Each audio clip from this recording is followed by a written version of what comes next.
Good morning. Cowboy Jim here. Fort McMurray, Alberta, Canada. I say that not because I think someone from outside Canada is watching. Oh, geez, I'm not that delusional. But I do say that by way of introduction. And YouTube, in their gracious kindness shown to me, keep telling me, remind people to subscribe. Well, I wouldn't know if you were subscribing or not because somehow uh, I'm not allowed to see on my YouTube channel how many subscribers I have. The last known number was 1,003 or four, and I thought that was pretty good, and I still do. And I have 4,621 views so far. I need 8,000 to play. It's kind of funny. I need 4,000 hours in the previous year of people actually watching my stuff before I can ever get compensated at all. But really, I'm not doing this for compensation. It was my opinion that perhaps the Creator might find some way for me to hang out in this little seat and and put forth some ideas that my watchers, listeners, would not find to be too offensive, and which is kind of in itself a little bit almost delusional, but not quite. Anyways, I have spent my life doing what I'm doing today, trying to find some way of encouraging the people who listen to my stories, to my humor or lack thereof, or to how I work. Yeah, that's the biggest one. Because I work respectfully, I do try to do it diligently, in the hope that someone somewhere sometime might ask me why, and I cherish the memories. I did a video the other day on a friend of mine, Pierre Etienne. It's for my YouTube channel. It has 14 or 15, 16 views so far. And on a lot of YouTube stuff, that's nothing. But for me, it is something. It is in that someone took the time to watch, to listen, to consider, and and that's actually quite a compliment. For me, it is quite a compliment. But it, what I do is not subject to a universal degree of approval because of the diverseness of what I speak of when I say that I choose to believe that there is a creator whose son, his name was Jesus, the Christ, the Messiah, the Redeemer, so on. And so I remember everything that I can about every time that someone has held me in contempt. Not because I need to establish my own self worth, but rather that my own self worth would be able to stand up to scrutiny. Get that? Interesting concept. Several years ago, in a mine in the north, we were snowed out. There were about 15 or 18 of us, maybe more, not too many more, on a bus waiting for the snow to stop so that we could get into our trucks. And with that particular company, you didn't wait long. If you weren't going to get mobile within 3 hours, they sent you home, which was not a bad thing because our home was a McClellan Lodge camp. Good food. Oh, my word. And I hung out with Pierre Etienne. That was very good. Another guy called Kelly, and a bunch, actually. One was called, he was a friend from Airdrie, and his first name was Daryl. And Daryl was a genius by his IQ. He had a sister who was also a genius. One or the other had an IQ of 143, and the other had an IQ of 144. Now, one night, a young man whose name was Martin, he's from Newfoundland, good man, I'm telling you, good man. I won't say his last name because that would be impolite. But Martin was sitting behind me 3 or 4 seats, and he said we were all just bored. I mean, waiting to start to work. And Martin said, "Jim, you're old."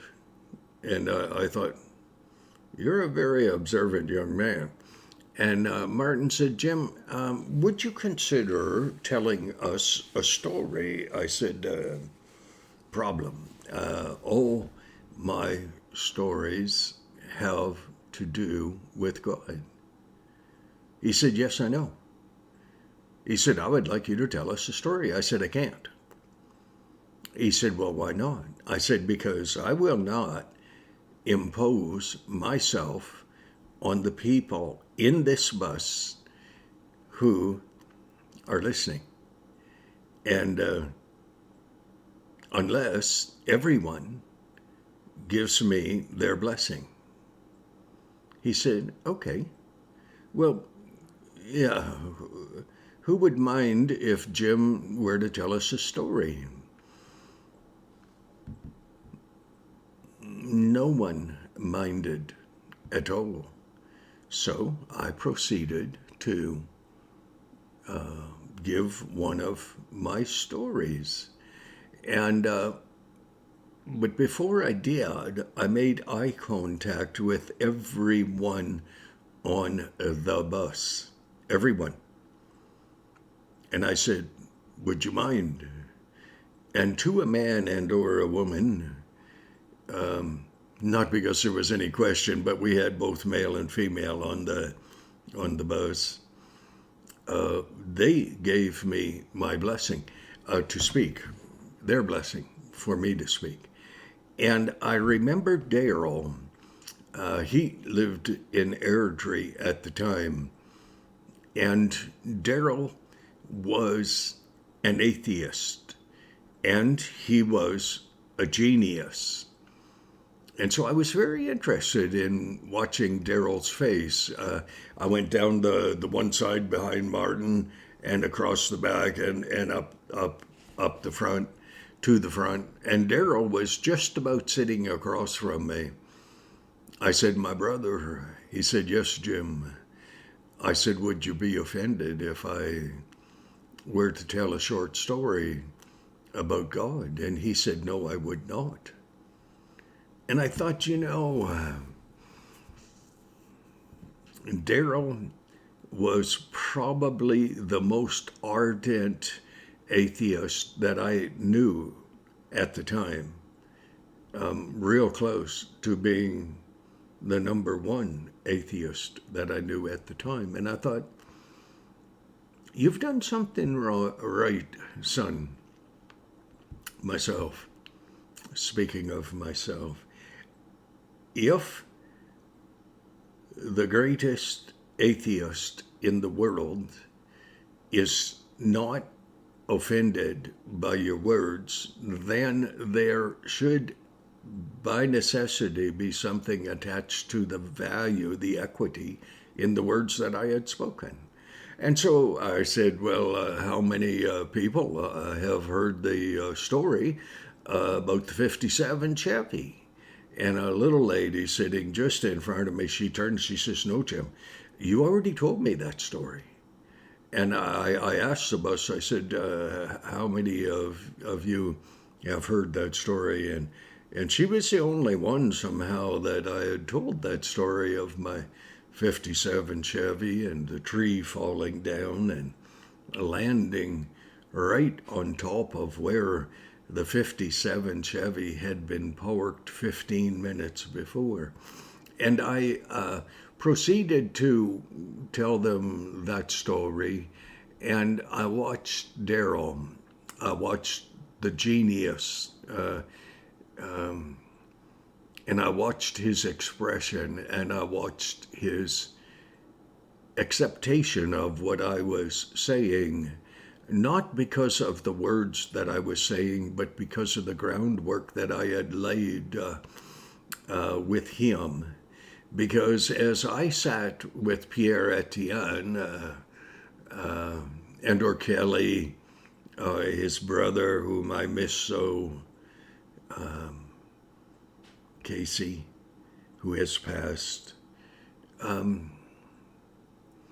but I watched people who did not believe as I choose to believe, in that I choose to believe that there is a creator who has a son whose name is Jesus, who suffered, bled, and died on the cross, that all I had to do was to say, God, I'm sorry. I accept that Jesus Christ is your son, that he suffered, bled, and died on the cross for my sins, in that he took my place. When you meet someone who propagates, puts forth the idea, any idea, you can determine the sincerity of their belief system by how they are not intimidated by rejection. I have said many times, I do not need to go out and change the world. I have to ascertain the changes necessary in my own life and make them. And that's what I do. Oh, I'm not saying that I don't care about your belief system, but I want to know that my belief system will stand the test of time. Therein is validity for what I believe, and perhaps more importantly, and or let's say equally importantly, my presentation to others about what I choose to believe. And so I had the privilege and the honor of getting to know so many good people on that bus.